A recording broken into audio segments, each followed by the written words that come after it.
ठीक है, हम भी धन्यवाद करते हैं पिता परमेश्वर का आज का इस सुंदर से दिन के लिए। और सचमुच उस महान सामर्थ्य पिता का ना धन्यवाद कि जो हमें क्या है एक ऐसे नया दिन में भी लाया और नया दिन दिखाया, उसके लिए भी धन्यवाद पिता तेरा।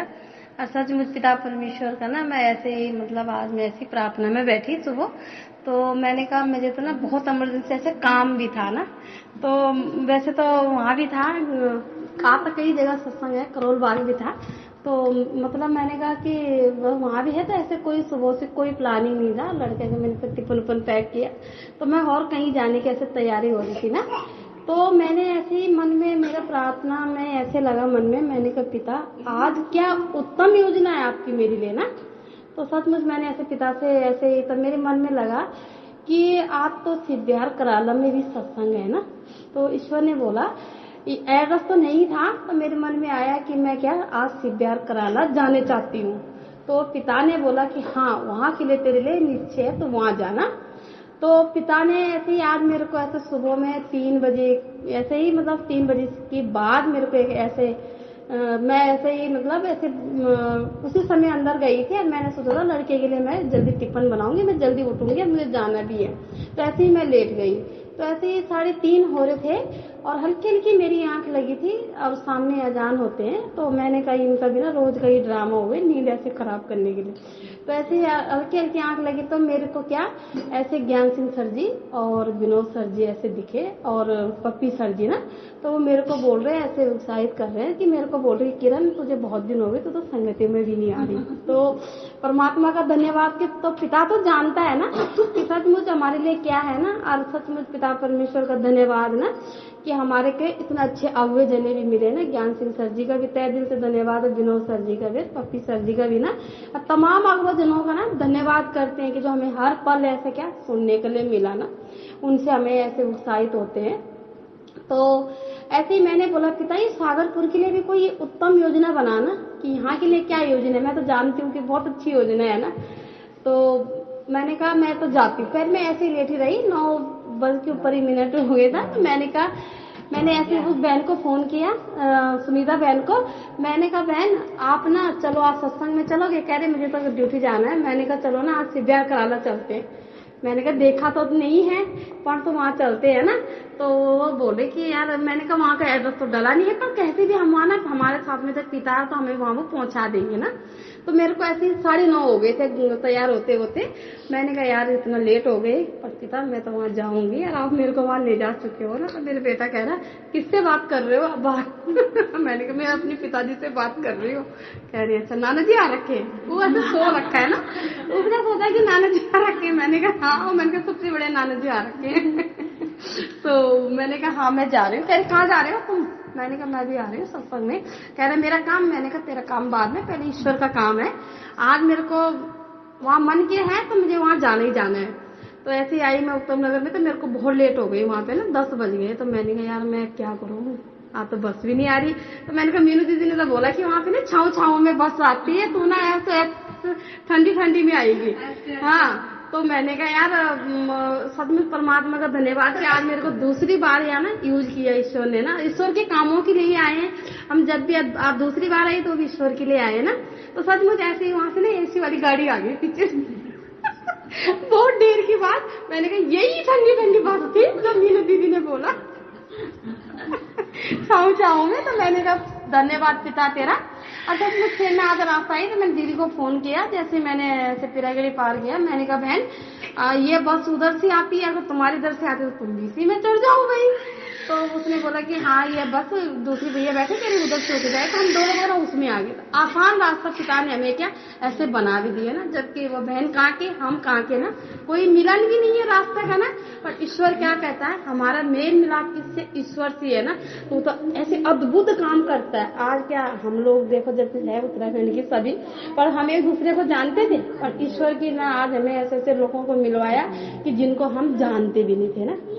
और सच में जैसे भी उस बहन ने बोला ना हमारी पड़ोसी दुश्मन होता है, तो वैसे तो धन्यवाद परमात्मा है कि मेरे पड़ोसी ऐसे अच्छे भी हैं और बुरे भी हैं पर आज तो मेरे लिए ऐसे हो गए, वो कहते कि किरण एक बार बाहर आए और हम उसका एक झलक देखें। वो आज मेरे लिए ऐसे बोलते हैं कि किरण यार तू ऐसे बता ऐसे क्या हुआ कि तो इतनी खिलखिलाहट रहता तेरे अंदर, जबकि जब इस सच्चाई में नहीं थी तब तो मैं ऐसे जॉब करती थी कि 30वां दिन मेरी ड्यूटी होते थे, जितने संडे आते थे मैं उतने खुश होती थी कि मेरी इतना क्या मेरी दिहाड़ी लग जाएगी ना।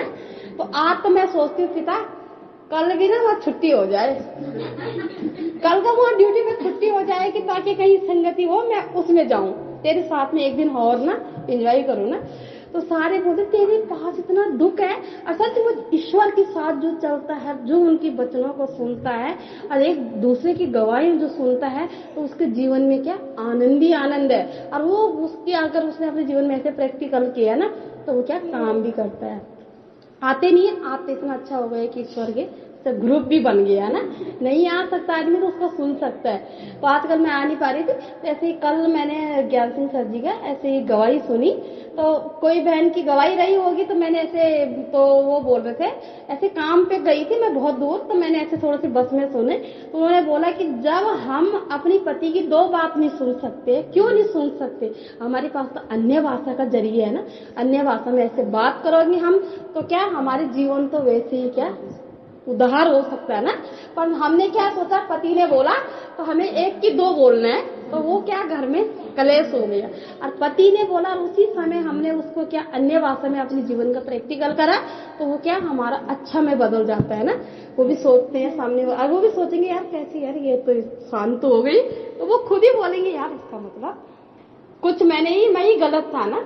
तो यही परमात्मा का योजना होती है, यही ईश्वर के साथ चलने से।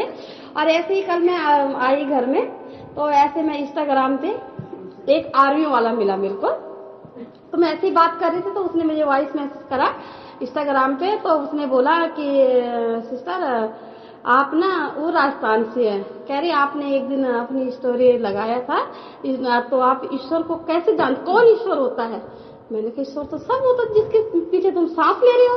कह रहा ऐसा तो मैंने तो नहीं देखा भगवान।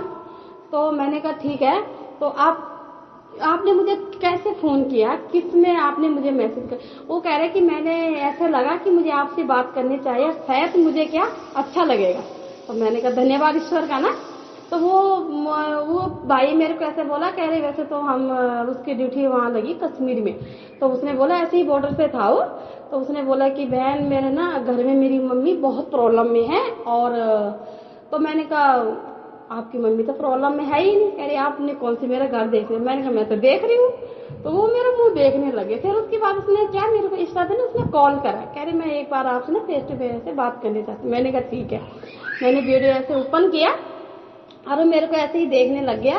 कह रही मेरे को तो आपके चेहरे पे देखने का ना, मैं जैसे आपके चेहरे पे देख रहा हूँ तो मेरी आंखों के सामने ऐसा लग रहा है कि जैसे अंधेरा सी छा रहा है, क्योंकि शैतान तो जानता है ना कि इसमें क्या इतना पावर, कहाँ रह गया कश्मीर, कहाँ रह गया दिल्ली ना, पर हमारा ईश्वर के हाथ इतनी सी छोटे नहीं है कि वो हम तक और दूसरे तक नहीं पहुंच सकते। उसका हाथ तो बहुत बड़े हैं, वो कहीं भी उनका हाथ ना पहुंचते हैं सच्चाई के लिए। तो वो भाई बोला कि मैं आजकल ऐसे ना राइफल भी नहीं उठा पा रहा हूँ, और मेरे को बहुत दिन हो गए ऐसे कैंटीन में ऐसे मैं डॉक्टर के पास जा रहा हूँ और मुझे कुछ आराम नहीं मिल रहा है। तो मैंने कहा आप ऐसा कैसे बोल रहे हो, आपके हाथ तो ठीक है। तो वो फिर मेरे को हैरान हो गया ऐसे सुन के।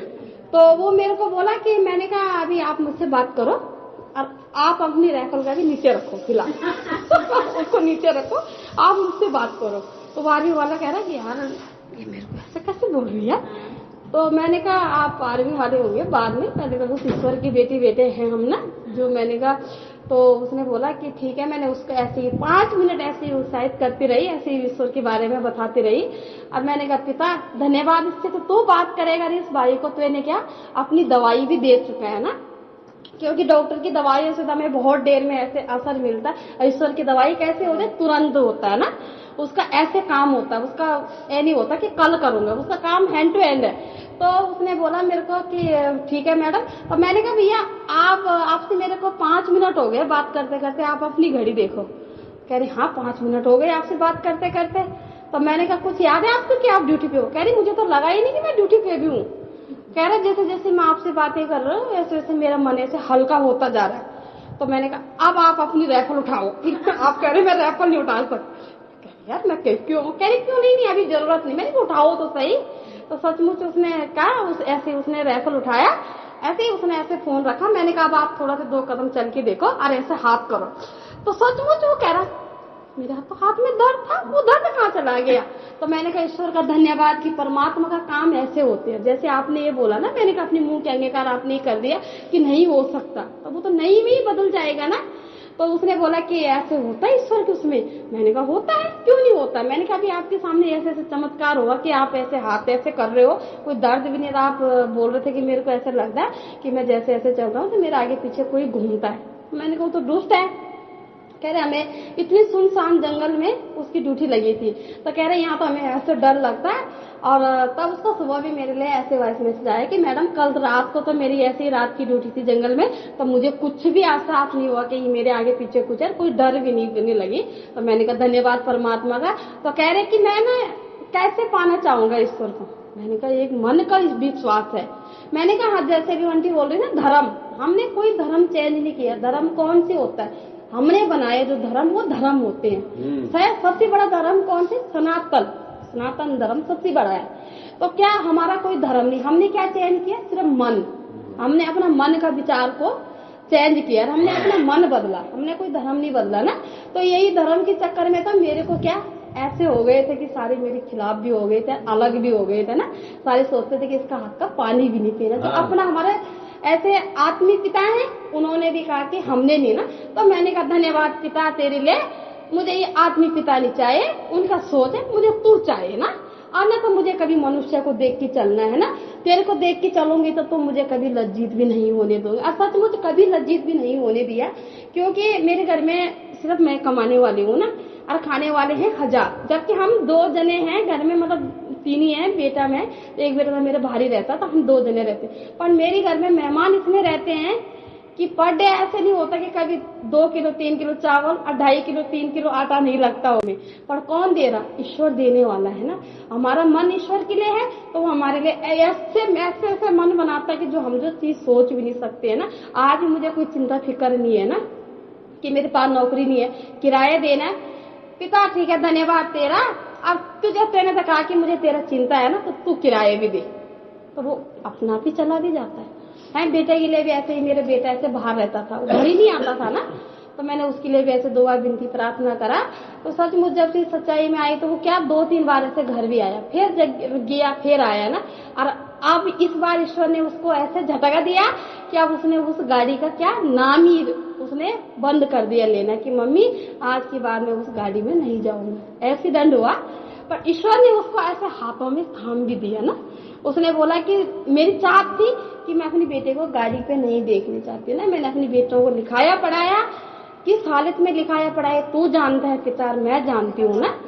संसार का लोग कोई नहीं जानता। आज हमें जो संसार वाले उंगलियां करती है ना, वो हमको क्या खाने के लिए भी नहीं देंगे, पर ईश्वर हमें क्या खाने के लिए दे सकता है, और देता भी है। अरे ऐसे अनोखी चीज देता है कि जिसको हम कल्पना भी नहीं कर सकते। पहनने के लिए ऐसे देता है कि जो हम क्या ऐसे देखते रह जाते, अरे वाह इसने तो हमें ऐसे भी, हमें जो कभी नहीं पहना होगा वो भी हमें मिल जाता है ना। तो सबसे बड़ी बात आज की हमारे जीवन में सुख है। आज हम आनंद के साथ सोते हैं, आज हम कहीं भी सोएंगे वहीं हमें नींद आ जाएगी। और बड़े लोग जिनके पास दौलत है उनको क्या दवाइयों की सहारा लेना पड़ेगा, वो कभी सुख में नहीं, आज हम आनंद में है। ईश्वर का ये नहीं कि आज भी हमें ये दे वो दे, ईश्वर के आगे हमें हमेशा चाहत ये नहीं होती है। ईश्वर क्या जब सब कुछ देगा, दौलत देगा, तभी हमारे जीवन सुख में नहीं। आज हमारे जीवन क्या दवाइयों से छुटकारा है, तो हमारे सबसे बड़ी जीवन यही है ना। मेरा जीवन तो ऐसे था कि सिर्फ मौत देखती थी अपने लिए, बहुत ऐसी घटना मैंने ऐसे अपनी गवाहियां दी भी है। सचमुच वहाँ पे एक बहन भी थी, उसकी भी मैंने बहुत पहले ऐसे गवाही दी थी, बिहार की थी, तो उसके ऐसे बच्चे नहीं हो रहे थे ना, तो उनका ऐसे डिवोर्स भी होने वाला था, क्योंकि दहेज के चक्कर में ना। ईश्वर ने सचमुच उसने विश्वास करा, पर उसने ऐसे विश्वास किया, अनोखा विश्वास किया सचमुच उसने ना। और उसको 1 महीने के अंदर अंदर ईश्वर ने ऐसे बेटा भी दिया ना। और उसके ऐसे उसने बोला कि बहन मैं तो मां बनने वाली हूँ। और आज बेटा ऐसे उसको 2-2.5 साल का हुआ, और कल रात को उसका 1 बेटा और हो रखा है ना। परमात्मा का धन्यवाद ना, कि जहाँ बेटा नहीं हो रहा था, जहाँ संतान ही नहीं हो रही थी, उसका रात का 1 बेटा और हुआ ना। पर उसका ऐसा विश्वास था, वो क्या जब उसकी मम्मी पापा ने उसका पूरा दहेज नहीं दे पाया, तो उसने क्या सोच लिया था कि मुझे कल मरना है, और ऐसे अचानक वो मेरे को क्या पार्क में मिल गई। तो पिता तो जानता कि मेरी बनाए हुए बेटा बेटी क्या ऐसे नहीं होने चाहिए ना, तो मेरे को मिली तो सच मुझ बता रही, उसने उसका विश्वास का बराबर कोई नहीं, पर क्या उन्होंने फायदा लिया और वो एक सेट हो गए। ऐसे अनोखा काम किया ईश्वर ने मेरे द्वारा वहां पे सागरपुर में ना, जैसे कोड़ों के है उनको चंगा किया, जैसे हर किसी को ना ऐसी चंगाई दी ना, जिनको बोला है कि वो ठीक हो चुका तो वो ठीक भी हुआ। उनके जीवन में ऐसे क्या उजाला, अंधेरा में थे तो उजाला में आए ना, ईश्वर की तो वचन में भी है। और अगर जिसने ईश्वर का भजन भी ध्यान से सुना ना, भजनों में भी है कि ईश्वर की क्या वचन और क्या भजन है, उसमें भी ईश्वर की सच्चाई क्या है ना। तो सचमुच हमारी मकान मालकिनी तो क्या मेरे को ऐसे बोलती थी कि ये ना सचमुच ये कहीं जाती है, इसमें धर्म चेंज कर रखा है, इसीलिए इसको ना मुझे निकालना, पर इसको एक दिन इसका पीछा करना है, ऐसे बोलती थी। तो मैं कहती थी धन्यवाद पिता, ये तो मेरे पीछे भी आ चुकी है, मैं ऐसे बोलती थी ना। तो अब सचमुच अब वो जब मेरे को देखती है, जब मैं ऐसी बीमार हो गई थी तो अचानक दुष्ट के थ्रू क्या मेरे को 2017 में मेरे को ऐसे ही बेड में गिरा दिया कि दीपावली वाली बड़ी दीपावली की बात था, मैं ऐसे ही ड्यूटी से आई और अचानक मेरी कमर ऐसे पकड़ दिया था कि मैं क्या कभी खड़ी नहीं उठ पाती थी, 2-2.5 साल तक पड़ी रही। तो ये सेट मेरा क्या ऐसे सड़ने वाला था, ऐसे छाले पड़ गए थे, दर्द होता था तो ऐसे चीखती चिल्लाती थी कि सारे लोग बोलते थे क्या पागल है क्या, ऐसे ऐसे चिल्लाती है। पर ईश्वर ने जब मुझे चुना, जबकि सच्चाई तो हम बहुत साल से जानते हैं, कम से कम 20-22 साल से पहले से जानते हैं सच्चाई, मेरे सास ससुर ने, जिठानी ने, सबने ले रखा था। पर ईश्वर बोलता है ना कि जो ज्यादा ऐसे घिनता करता है इन चीजों से, उनको सबसे पहले ईश्वर चुनता है ना, और हमें पता भी नहीं चलता है ना। सच में बता रही हूँ कि हमने भी बहुत ऐसे दुखों में, हर कोई यहाँ दुखों में आई, पर जितना दुख मैंने भोगा होगा, हो सकता है मेरे से भी बड़ा दुख होगा किसी का, पर इतना किसी ने नहीं भरा होगा ना। तो क्या मेरे सास ने बोला कि तूने मुझे छोड़ दिया, तो मैं क्या अपने बेटा भी तेरे को नहीं दूं। मैंने कहा ठीक है, तो अपनी बेटा भी ले जा।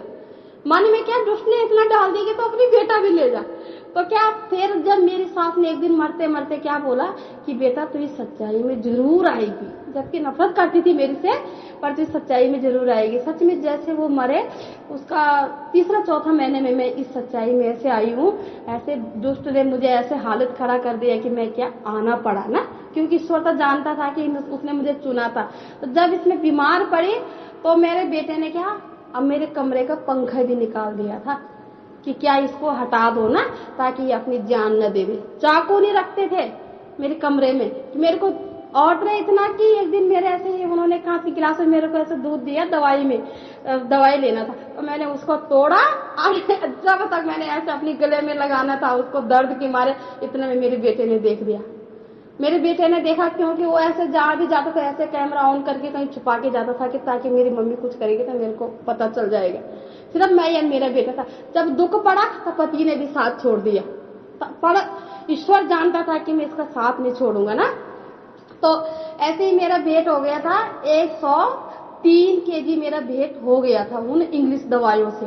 पर ईश्वर का इतना धन्यवाद कि मेरे भाई की घर में था करोलबाग संगत ना, तो उन्होंने बोला कि तू यहाँ आ जा रात को। जब मेरे को बहुत हालत खराब हो गई, डॉक्टरों ने भी जवाब दे दिया कि अगर ऑपरेशन होगा तो इसका क्या हम गारंटी नहीं दे सकते, इसको पैरालाइज भी हो सकता है, कुछ भी हो सकता है। तो मैंने कहा तो फिर क्या फायदा है मुझे ऑपरेशन करवाने के लिए, कम से कम 7-8 लाख रुपए मेरे पे लग चुके थे। तो क्या हो गया, मेरे बेटे रोटी के लिए तरसते थे, पर ईश्वर ने क्या बोला कि तेरे को मैं तरसने नहीं दूंगा, तेरे को मैं सुनूंगा इस सच्चाई में। सचमुच जब इस सच्चाई में आई तो अपनी घर से मेरे बेटे मेरे को ऑटो में डाल के लेके गए, जैसे वहाँ 4थी मंजिल में है मेरे भाई के घर, तो वहाँ गई तो वहां पर मेरे को ऐसे ही मेरे बेटा ऐसे पकड़ के लेके गया, ऐसे सीधा भी नहीं चल पाती थी। वहां से जब जैसे जैसे वहां भजन होने लग गए वैसे वैसे मेरे को आराम लगने लग गया, बैठ भी गई। वो दर्द कहाँ चला गया, वो चीखियां कहाँ चले गई, कुछ भी पता नहीं था। तब मैंने कहा सचमुच इसमें कुछ शक्ति है। तो आज की बात क्या, मैंने कहा मैंने निश्चय उदार कर दिया कि मैंने क्या यही वचन में चलना है और सब कुछ ऐसे त्याग देना। उसी समय मन बनाया और दूसरे दिन क्या विनोद सर को बोला कि सर जी हमारे घर में आओ, अब तुमने क्या हमारे यहाँ ऐसे मेरे को हमें ना अंगीकार करवाओ ना। तो वो आए ऐसे, तो कौन थे, सिर्फ मेरा एक बेटा और मैं थी और भाई और विनोद गुरु जी थे उस समय। भी फायदा। वही दुष्ट ने क्या मेरी सास को ऐसे खा लिया कि ऐसे मेरी सास खड़ी थी। मेरी सास बोली देखो बाहर से एक लेडीज आ रही ऐसी तलवार लेके, और ऐसे बोलते बोलते बोलते और मेरे सास को बोला मार दिया मेरे गले में। जैसे ही नीचे लेटी वैसे ही मेरी सास खत्म। इतनी जवान थी, ठीक थी मेरी सास, अच्छी था। सास खत्म हुआ, सास को अर्थी लेके गए, मेरे पति को पकड़ लिया। पति के ऐसे सांसें बंद हो गए। डॉक्टर ने बोला कि ये तो क्या मर चुका है ना। तो उसी समय मैंने ऐसे गांव में फोन किया था। गांव वाले ने बोला ऐसे ऐसे ऐसे ऐसे ऐसे ऐसे करो और ये क्या ठीक हो जाएगा। तो कैसे कैसे करके वो भी उस दिन बचे, ऐसे वो भी ठीक हुए। तो मेरे कोई फायदा मिला नहीं मिला। आप ईश्वर के लिए हमने एक मन बनाना है। ठीक है, धन्यवाद पिता तेरा, ये हमारे लिए हो चुका। और हमारे लिए देर होती है तो हमारे लिए बहुत अच्छा है। हम ये नहीं सोचना कि हमें तुरंत नहीं मिला तो क्या हमारे लिए कुछ नहीं है ना। बहुत अच्छा है, वो तो हमारे लिए इतना अच्छा रखा है कि बहुत सुंदर रखा है। देर के लिए बहुत अच्छा है ना। तो ऐसे मैं तो आज एक चाहत लेके आई ईश्वर के लिए। कभी मैंने अपने लिए तो मांगा ही नहीं है, दूसरे के लिए मांगा कि वो उनका जीवन सुखी हो जाए ना। एक गुप्त चाहत है पिता की वो जल्दी से जल्दी मेरे यहाँ से जैसे जाऊं। वहां से भी फोन आ चुका। अरे क्या संसार का काम तो बहुत कर लिया और अब तो तेरी कामों के लिए चाहत है। और अपने एक छोटा से काम का चाहत रखी हूँ कि पिता नौकरी करते करते बहुत साल हो गया। आज तो मुझे क्या अपना खुद का करना है ना। तो सचमुच परमात्मा ने वो भी मेरे मन में डाला। और सचमुच पिता परमेश्वर उस जगह को भी ना मैंने ऐसे नियुक्त किया और वो जगह भी मेरे को ऐसे तो ना दिला चुका है। सचमुच पिता परमेश्वर मैं यही चाहत लेके आई हूँ कि मैं जब यहाँ से जाऊँ तो मेरे को खुद फोन करे कि आप आओ। और आपके लिए ये ना हो चुका है। और सचमुच परमात्मा मैं तो जानती हूँ हो चुका है ना। तो ऐसे ही मेरे बेटे ने भी ऐसे मन बनाया कि सचमुच मम्मी अब तो मुझे भी दिल्ली से कहीं नहीं जाना ना। तो मैंने कहा ठीक है। उनके सामने तो मैं कभी भी रोती नहीं हूँ। मैं ऐसे ही बाहर आके मेरा मन ऐसा हुआ कि सचमुच आज मेरे बेटे ने पहली बार मेरे को बोला कि मम्मी मुझे अब तेरी पास ही रहना है ना।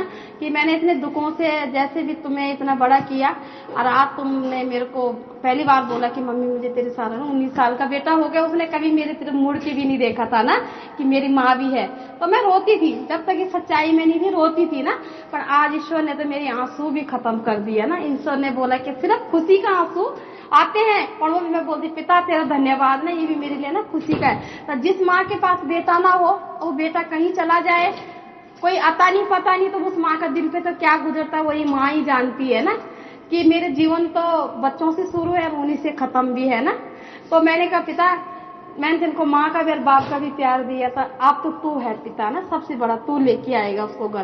तो राजस्थान में मैं तो ये भी पता नहीं था कि मेरे बेटा जिंदा है कि मरा है। तो जैसी सच्चाई में 3 महीने के अंदर अंदर ऐसे पिता उसको उसके नाक में नकेल डाल के लेके आया कि सचमुच वो ऐसे घर में उसने तब से घर का रास्ता देखा ना। तो आज तो मैं बहुत खुश हूँ और सचमुच बहुत अच्छी भी हूँ। परमात्मा का धन्यवाद। और हमारी मकान मालकिनी भी आज ऐसे मन बना चुकी है कि किरण तू बैठ। जो मेरे को पूछती नहीं थी वो मेरे को ऐसे आवाज लगाती कि किरण मेरे पास बैठ 10 मिनट ना, 5 मिनट मेरे पास बैठना, फिर से मैं बात करने चाहती हूँ। आज जब मैं नीचे उतरती तो मेरे को ऐसे देखती है सर से लेके पाँव तक, यार ऐसे क्या हो गया किरण की जो इतने बदल चुकी है ना।